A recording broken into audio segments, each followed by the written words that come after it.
各位大家好啊！今日咧就想同大家介紹一位親密嘅戰友啦，就係佢啦。咁啊，呢隻琴咧就有15年歷史到啦。咁我哋睇張招紙睇下先啊。2005年整好嘅，就係喺入 APA 第一年咧買呢隻琴嘅。2000幾年到啦。咁嗰時咧，我本身係買咗隻德國琴先嘅。咁跟住後尾咧，同嗰個教育學院副學士嘅朋友仔咧，組成咗個 string quartet。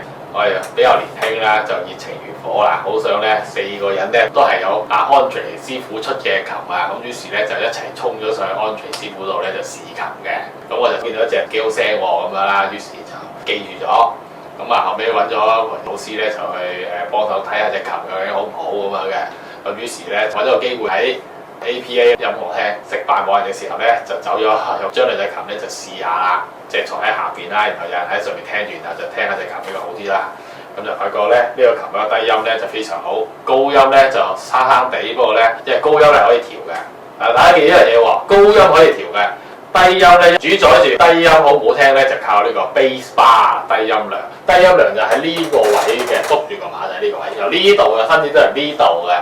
喺個即係拖開個肚之後就發覺有碌嘢，好似整船嗰啲龍骨咁樣撐住嘅，要拖開個肚先，咁然後如果磨或者成條換咗去整嘅，要留意呢樣嘢喎，因為呢個係一個弧面嚟噶嘛，彎噶嘛，個低音量好緊密咁樣黐喺嗰個琴面板嘅底部啦，咁即係話嗰個面板嘅底部係同個低音量嗰個接觸個面咧要好緊密咁黐埋一齊嘅喎。圓形咧弧線咧係最難嘅嘢嚟㗎，呢個琴係充滿弧線嘅。由文藝復興時期唔同嘅數咧計翻出嚟，高音點解有一條咧？高音可以透過琴碼嘅大細啦，最關鍵係音柱嗰個粗幼同埋質量咧，將嗰個提琴嘅音色咧去改變得好啲或者差啲嘅。咁所以咧揀琴最緊要咩咧？低音，其次就高音。咁當然第一件事啊，舒唔舒服啦？呢個琴最大嘅特色咧 ，Andrew 喺當年咧特別調配嘅漆多咗幾浸 layer，除咗做仿古之外咧，個漆咧係比佢平時攞咗嘅琴咧係厚身啲嘅。咁所以咧一攞上手咧，雖然好好聽，但係特別難拉嘅。而呢個琴咧嗰個面板咧係窄身啲嘅，呢啲木咧係比較適合做小提琴木嘅。咁而呢個窄身啲嘅木咧係有助拉呢一個好靚嘅旋律嘅時候咧，容易 project 到一個靚嘅聲咯。咁我哋拉 cello 咧最主要低沉啊，低沉咧啲木紋咧就闊啲。咁所以呢隻琴咧就具備咗低音又沉厚，高音又有 potential 好聽嘅優勢。雖然佢個木紋比較窄，但係佢個低音都係好好聽嘅。咁佢做嗰啲筆咧就喺其他尺寸度做咗啲功夫。呢啲梗係要問下 Andrew 啦。不過佢可能講咗我哋都唔識㗎啦。我呢個琴係國內大陸木嚟嘅，我哋認咧呢好似虎紋咁樣，唔係啲好直身嘅咧，有少少亂糟糟、微亂地就係大陸木嚟嘅。正常嚟講喺我哋嗰個年代咧出琴咧就好難會出到啲好靚嘅聲嘅。咁而家就發達咗啦，而喺國內嚟嘅木頭嘅質量咧都唔同咗，咁所以個玩法就唔同咗。國內咧經過同歐洲多年嘅接觸咧，上嗰個樂器展都搞咗咁多年啦，啲木頭質量啊或者配種啊嗰啲全部都變晒嘅，所以而家喺國內買琴咧就買嗰啲比較再近似啲歐洲琴嘅嗰啲感覺嘅琴啊。咁佢講咗一個重點嘅，其實佢話木頭咧係要配合嘅。歐洲木有歐洲木嘅好，但係全部最好嘅放埋一齊係咪最好咧？都唔一定嘅。等於咧10個美斯喺個球場度，包括龍門都係美斯咧，咁會點咧？梗係輸得好轟烈啦，係咪？佢就好巧妙咁樣去調配翻適當嘅尺寸啊等等嘅嘢咧，去整成個琴佢。呢個琴咧就除咗喺拉奏上面教咗好多嘢之外咧，喺整呢個琴嘅木工方面嘅知識咧，都教咗好多嘢嘅。首先咧，我哋成日打破一個迷思，就係我哋行過啲琴行見到，哇！隻馬仔好靚喎，有3棵樹喎，咁隻3棵樹係咪真係靚嘅？咁係靚嘢嚟嘅。咁係咪啱使咧？就要睇翻個琴啦。其實嗰個琴碼嘅木紋同埋琴碼嘅木嘅密度咧，同個琴嘅木係要成一個比例嘅。數係點咧？咁梗係揾師傅啦，都係阿 Andrew 師傅話俾我聽，我先識嘅。即係硬係咪好咧？軟係咪好咧？幾硬幾軟先好咧？就係你同個琴摸下佢嘅時候咧，感覺佢翻嚟嘅。透過年月咧 ，Andrew 咧就同我講下呢啲嘢啦。我畢咗業之後咧，就多將佢放咗喺屋企。我又另外咧都買咗隻大陸琴嘅，就歐洲木啦。因為嗰時咧覺得佢就唔多夠大聲。呢4年好啦，就掘翻佢出嚟用啦。後尾再拉翻，已經發覺個聲量就開始大聲咗。因為等咗啲木嘅水分開始出嚟咧，乾身咗咧就會大聲啲嘅。呢10幾年嚟，我調整嘅地方都唔少嘅，琴碼都換咗幾個。跟住嘅時候咧就拉索薩高菲斯、Cello Sonata 換咗隻硬身啲嘅馬仔 Belgian Bridge 嘅。後尾咧都發覺拉嘅時候咧要個聲鬆啲舒服啲咧，都係用翻呢個 French Bridge 比較好啲啦。咁所以後尾都冇保留翻。聽咧就冇變過啦，音柱啊其實都點喐點變嘅。其實我都好懶嘅，我唔係成日揾佢嘅。佢成日叫我哋半年就揾咗一次嘅，搬下個琴，執下隻琴嘅音柱個位置啊。喺度拉嘅時候咧個音柱會移位嘅，會走咗啲好舒服又冇咁震嘅位。再加埋咧，可能你半年之後咧，你嘅技術咧提升咗，你對個琴嘅要求又唔同咗啊。咁所以咧間唔中去揾下佢，幫你 fix 下或者 tune up 下個琴，執翻一個靚啲嘅聲音，繼續咧拉琴嘅時候咧就更加舒服，或者係有另一番體會或者 improvement 啦。咁我就覺得唔好成日打攪佢啦。正如頭先所講咧，除咗馬仔有喐過換嚟換去之外咧，就最緊要咧係個 tailpiece 同埋嗰個 tail 吉啦。再拉多輪之後咧，終於都換咗呢隻碳纖 tailpiece 啦。呢個 tailpiece 咧就係 Herdium 嘅，停咗產好耐㗎啦。呢個係我以前一個學生送俾我嘅，都好少可用嘅。咁呢個咧就係開聲武器嚟嘅，因為佢呢個係純碳纖啦，咁啲聲係靚聲嘅。碳纖 tailpiece 咧，通常我嘅用法咧就係裝喺啲好舊嘅琴度嘅，40-50年歷史啦。裝完之後咧，拉咗輪之後咧，就再換翻輕鬆啲嘅 tailpiece，反覆咁樣咧去幫佢好似階段式開聲咁嘅。咁而家呢個 tailpiece 咧放咗喺呢度之後咧，就一路長住喺度啦。一開始裝落去嘅時候咧，啲聲都啞啞地嘅，因為個無頭想出嚟咧，但係出唔到嚟嘅。咁後尾拉順咗，而家咧就好好聲啦。不過唔係咁容易裝喺啲新嘅琴度嘅，新琴咧你裝呢個咧啲聲咧就會硬到不得了嘅，因為本身嗰個碳纖佢雖然輕但係佢係硬嘅。通常啲新嘅琴咧我就用 Acousticus 嗰隻膠咧就會輕鬆啲，有一個不鏽鋼嘅 tail 吉啫，都好夠使嘅。咁我之前啲片都講啊，個 tail 吉係會影響個發聲嘅。咁如果唔得咧，就 Wigner 嘅不鏽鋼或者係第二啲嘅 tail 吉啦。呢一個 tail 吉咧就係Strat-Pet 出嘅 Titanium tail 吉嚟嘅。咁個傳聲咧係最快嘅。呢套琴咧到而家咧我仲有用緊嘅喎，我係錄片咧主要都係用呢個琴嘅。總之逢親用開呢個琴咧都有人彈嘅。嗱睇翻咧呢條 channel 咧呢個鬧冇兜，由Brian 就拉呢個琴，暫時有5000幾人收看嘅。點解會咁多人收看咧？梗係好聽啦，唔係話其他片唔好聽，而係呢個琴咧會幫助到 player 更加容易進入嗰個樂曲嘅意境，就好聽啊嘛！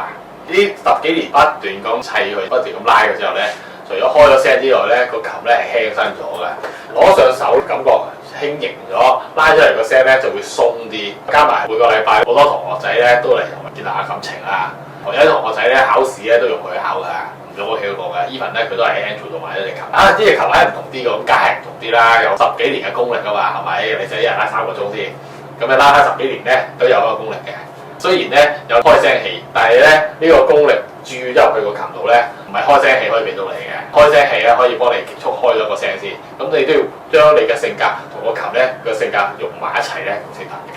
頭先講咗個琴咧個聲啊開咗啦，慢慢由一個好沉厚嘅聲音咧，慢慢變成一個好外向、好開放嘅聲音啊！佢唔係大聲，雖然喺我哋而家呢個程度嚟講咧，你攞個新嘅琴同佢嚟比咧，咁呢個琴係好似好大聲咁啦。咁但係你同啲 Montanana 嘅琴咧嚟比咧，咁佢都唔好大聲嘅。咁不過咧，佢嘅聲嘅 projection 係非常好嘅。咁因為咧，佢呢個琴嘅 model 咧就係 Stradivarius， 特色咧就係穿透力強。聲音唔係好大，咁甚至有啲 Stradivarius 嘅琴個演奏者咧係聽唔到自己嘅聲音嘅。呢個係邊個講嘅咧 ？Jacqueline du Pré 佢拉奏成為嘅體驗啦。David 我個人就非常喜歡呢個琴啊，因為基本上你想要啲咩咧，佢都可以俾到你。以前咧都會有啲 concern 嘅，就係覺得個琴嘅反應唔好快嘅。咁呢幾年 pick up 翻咧換咗一個終極配件之後咧，問題咧就可以解決啦。因為如果拉得快歌嘅時候咧，會發覺好鈍。拍片咧之前嗰啲歌，因為其實都有啲問題嘅，隻手行得太快咧，隻聲追唔前；夾硬拉慢啲，又唔係好係嗰個效果，咁嗰個反而嘥時間啦。而家咧暫時個狀態都幾好，有條片咧就係喺戶外咁拉啦。我覺得最 surprise 咧就喺戶外度拉，而且甚至上次喺展覽廳度拉咧，嗰個聲音咧都係好清楚咁人聽得到嘅。咁呢個係古董琴嘅特色嚟嘅。古董琴第二個具備特色咧，就好似有鬼推你喐咁樣啦，就話呢個琴都有個小櫃喺入邊㗎，都有15年嘅小櫃啦。咁當然咧要配埋佢嘅好戰友咧，就係支弓啦，係咪？呢支弓咧都係喺住手攞嘅，等咗9個月，終於個師傅就翻咗嚟啦。呢支弓咧相對地短身少少咧，更加容易操控同埋個聲音係好聽嘅。試過好多支弓咧，就發覺都係呢支同佢最夾嘅，因為咧一齊拉咗好多年啊嘛。第一，二嚟咧大家個發聲咧都係好聽嘅，即係啱嘴型啊。後尾買支拉蛇咧，開頭同我係非常唔夾嘅，但係而家咧佢又進步咗咧，都夾得到喎。同埋嗰支拉蛇咧都開始開到啲聲啦，咁就係容易啲 match 啲。28,500啊，而家就買唔到㗎啦。同埋而家佢冇做呢一個漆，佢後期再做嘅漆咧，我後尾都去揸過一次，嗰個情況同我嗰時拉係唔同嘅，進化咗嘅 product。如果我當年嘅感覺同埋佢而家新一批嚟比咧，我當年呢個難拉10倍，正常人類係出唔到聲嘅。要你嘅右手好舒服咧，去搓佢啊、摸佢啊去做咯。咁呢個係呢個琴帶俾我嘅學習，同埋覺得佢好似好有靈性咁樣，會教你一啲嘢嘅。咁所以咧，我以前其中一 part 練琴方法咧，就對住佢默想10分鐘，乜都唔好理啦，好似當神台咁樣放喺度空望下先，跟住咧就喺度打坐，間咗摸下佢，跟住好啦拉啦。呢啲咁黐線嘅嘢入青山嘅嘢咧，就都唔好話俾人知啦。哇！呢隻琴嘅價值啊，而家俾5、6萬都買到比較接近佢嘅，但係其實有啲唔同嘅，因為呢個琴咧係已經用咗10幾年啦。呢10幾年初鬆咗嘅嗰個感覺咧，佢又有10幾萬嘅琴嘅少少嘅影子，但係咧又係5、6萬嘅琴嘅聲咁樣咯。即係其實對佢嚟講咧，喺呢一刻咧係一個轉型期嚟嘅。所以咧拉呢隻咧係好似拉緊隻古董琴咁啦。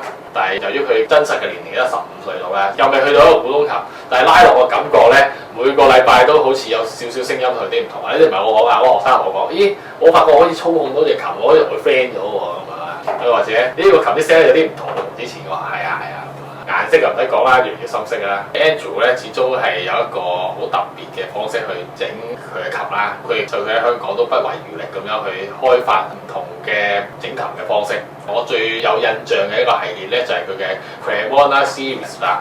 佢成日有個夢想咧就係想用某一個價錢咧去整到一啲好超值嘅琴啊，因為佢都覺得琴都唔一定要貴，最緊要好用。